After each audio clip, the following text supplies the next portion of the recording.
इस वीडियो में आप सभी का स्वागत है। आज की इस वीडियो में हम हिस्ट्री पीजी सेमेस्टर थर्ड के पेपर 14 सीसी 14 के कुछ महत्वपूर्ण प्रीवियस ईयर क्वेश्चन लेकर आया हूं। ये सभी के सभी महत्वपूर्ण दीर्घोत्तरीय प्रश्न है जो आपके एग्जाम में 12 अंक के पूछे जाते हैं। और पहला प्रश्न है, गौरवपूर्ण क्रांति के कारणों एवं महत्व का वर्णन कीजिए। दूसरा, अमेरिका में निरंकुशतावाद और गणतंत्रवाद के मध्य संघर्ष के विश्लेषित कीजिए। और तीसरा, रूस में 1905 की क्रांति की परिस्थितियों का वर्णन कीजिए। और चौथा महत्वपूर्ण प्रश्न है, गांधी के स्वदेशी संबंधी अवधारणा का मूल्यांकन कीजिए। तो इन चारों प्रश्नों का हम आंसर जानने का प्रयास करेंगे और इस वीडियो को अवश्य आप लाइक कीजिएगा और इस चैनल को सब्सक्राइब कीजिएगा। वीडियो को अपने दोस्तों के पास ज़रूर शेयर कीजिएगा। पहला हमारा महत्वपूर्ण प्रश्न है, गौरवपूर्ण क्रांति के कारणों और महत्व का वर्णन कीजिए। गौरवपूर्ण क्रांति सन 1688 ईस्वी में इंग्लैंड में हुई एक रक्तहीन क्रांति थी, जिसमें राजा जेम्स द्वितीय को हटाकर उनकी बेटी मैरी और उनके पति विलियम ऑफ ऑरेंज को इंग्लैंड का शासक बनाया गया। यह घटना संवैधानिक शासन की स्थापना और संसद की सर्वोच्चता के लिए अत्यंत महत्वपूर्ण मानी जाती है। गौरवपूर्ण क्रांति के कारण। गौरवपूर्ण क्रांति के कारण पहला कारण है धार्मिक असहिष्णुता। राजा जेम्स द्वितीय कैथोलिक धर्म का पक्षधर था, जबकि इंग्लैंड में प्रोटेस्टेंट धर्म प्रमुख था। जेम्स द्वारा कैथोलिकों को विशेषाधिकार देना जनता और संसद को अस्वीकार्य था। दूसरा कारण है राजा की निरंकुश प्रवृत्ति। जेम्स द्वितीय ने संसद को दरकिनार कर निरंकुश शासन करने का प्रयास किया, जिससे संसद और जनता में असंतोष बढ़ा। अगला कारण है डिक्लेरेशन ऑफ इंडल्जेंस का विरोध। जेम्स ने धार्मिक सहिष्णुता के नाम पर डिक्लेरेशन ऑफ इंडल्जेंस जारी किया, जो प्रोटेस्टेंटों को कैथोलिकों के साथ बराबरी देने की कोशिश थी, जिसे लोगों ने कैथोलिक वर्चस्व का प्रयास समझा। और अगला कारण है उत्तराधिकारी का जन्म। जेम्स द्वितीय के पुत्र के जन्म ने आशंका को जन्म दिया कि कैथोलिक वंश आगे भी शासन करेगा, जिससे असंतोष और बढ़ा। अगला कारण है हॉलैंड के विलियम का आमंत्रण। इंग्लैंड के प्रमुख नेताओं ने विलियम ऑफ ऑरेंज को आमंत्रित किया कि वह आकर जेम्स को हटाए, जिससे यह क्रांति शांतिपूर्ण तरीके से संभव हो सकी।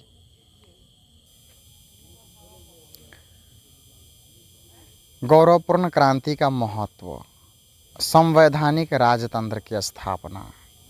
इस क्रांति के बाद इंग्लैंड में राजा की शक्ति सीमित कर दी गई और संसद को सर्वोच्च माना गया। दूसरा, बिल ऑफ राइट्स 1689 का गठन। इस कानून ने नागरिकों के अधिकारों को सुरक्षित किया और राजा की शक्तियों को नियंत्रित किया। पार्लियामेंट की सर्वोच्चता। अब कोई भी कानून संसद की अनुमति के बिना नहीं बन सकता था। यह लोकतंत्र की दिशा में बड़ा कदम था। धर्म की स्वतंत्रता। धार्मिक सहिष्णुता को मान्यता मिली, हालांकि पूर्ण धार्मिक स्वतंत्रता नहीं दी गई। रक्तहीन क्रांति का उदाहरण। यह दुनिया की पहली ऐसी राजनीतिक क्रांति थी जो बिना व्यापक रक्तपात के सफल हुई। हमारा दूसरा महत्वपूर्ण प्रश्न है, अमेरिका में निरंकुशतावाद और गणतंत्रवाद के मध्य संघर्ष के विश्लेषित कीजिए। अमेरिका में निरंकुशतावाद और गणतंत्रवाद के बीच संघर्ष को ऐतिहासिक, राजनीतिक और वैचारिक दृष्टिकोण से समझना आवश्यक है। यह संघर्ष का मूल अमेरिकी क्रांति संविधान निर्माण और आधुनिक समय के राजनीतिक ध्रुवीकरण में निहित है। इसका विश्लेषण निम्न बिंदुओं में किया जा सकता है। पहला, ऐतिहासिक पृष्ठभूमि। अमेरिका की स्थापना ही निरंकुश सत्ता के विरोध में हुई थी।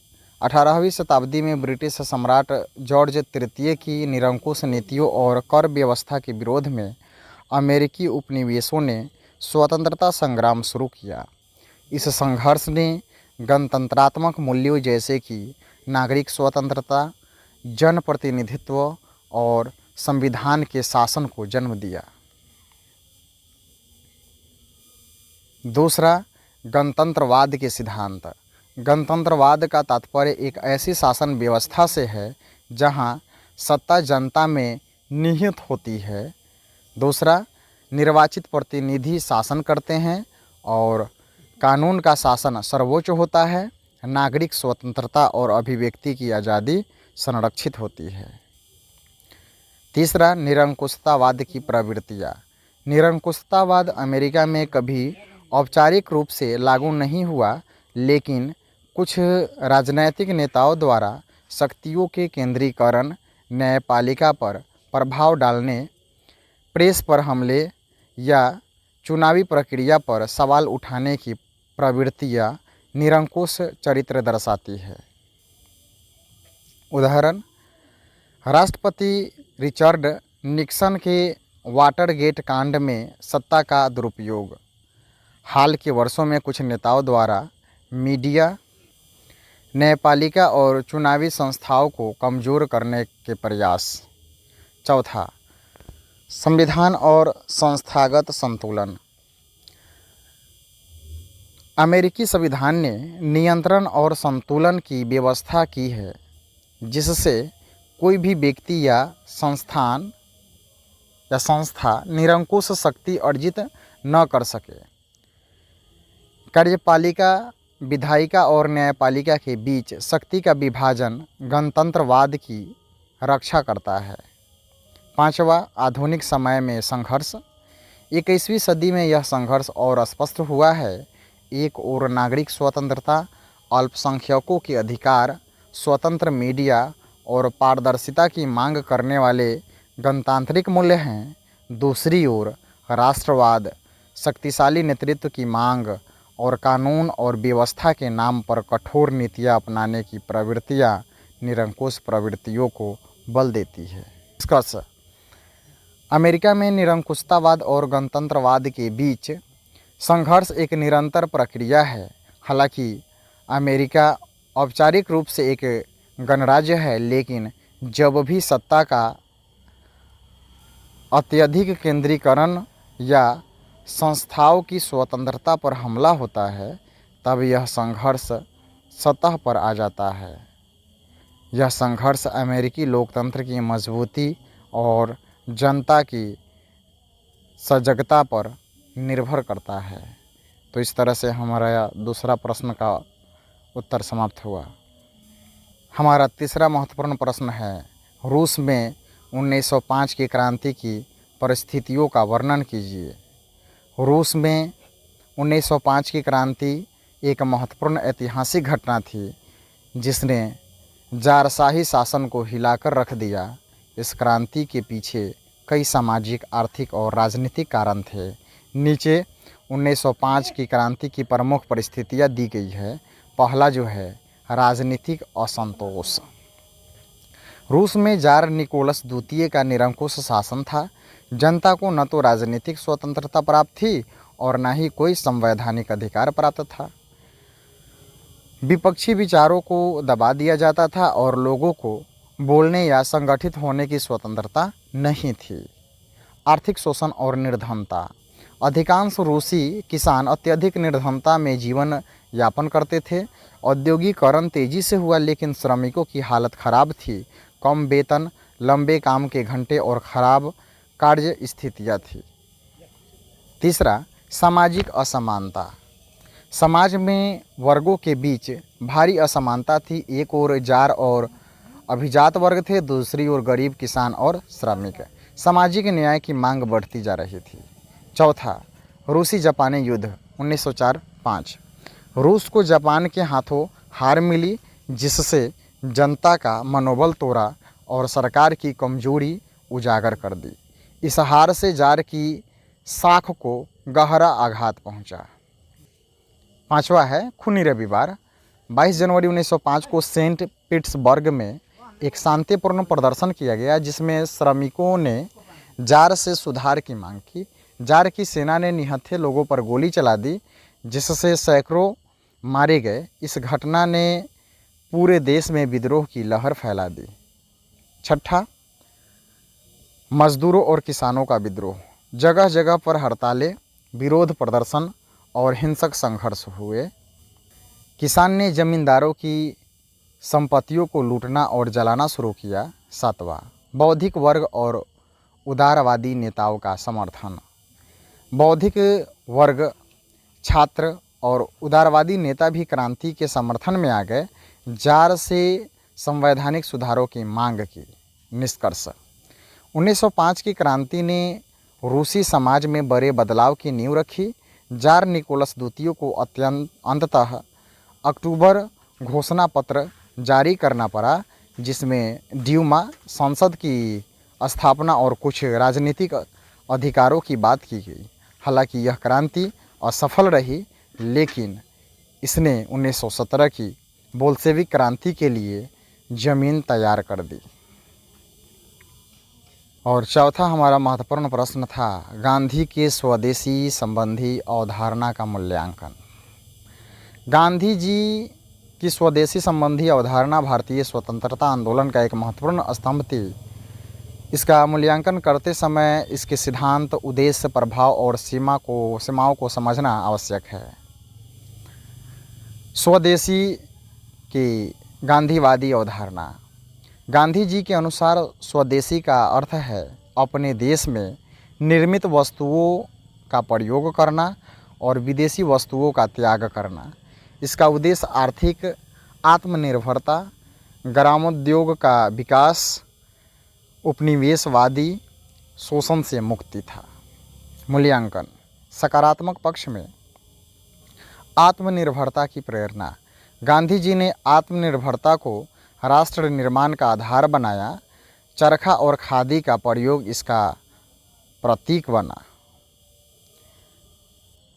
ग्राम्य अर्थव्यवस्था का सशक्तिकरण।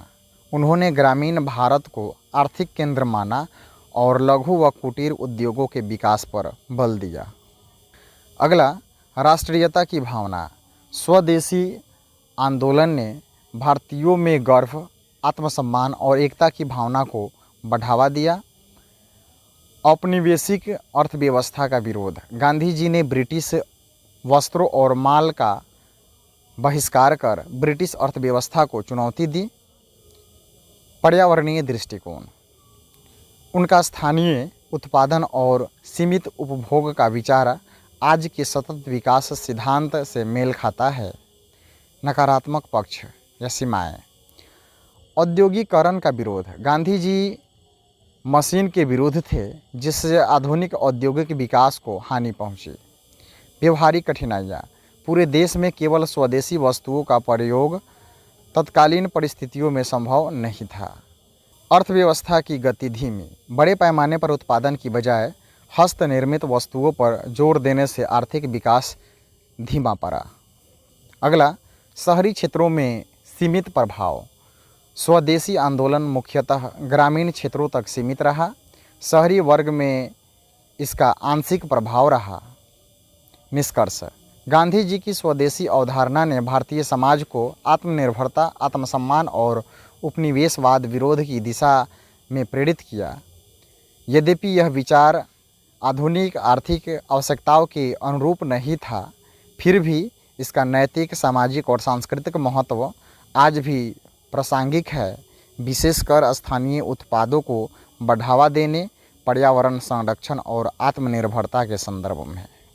तो इस तरह से हम चारों प्रश्न का उत्तर जाने। इस वीडियो को अवश्य आप लोग लाइक कीजिएगा और इस चैनल को ज़रूर सब्सक्राइब कीजिएगा। मिलते हैं नेक्स्ट वीडियो में, तब तक के लिए जय हिंद।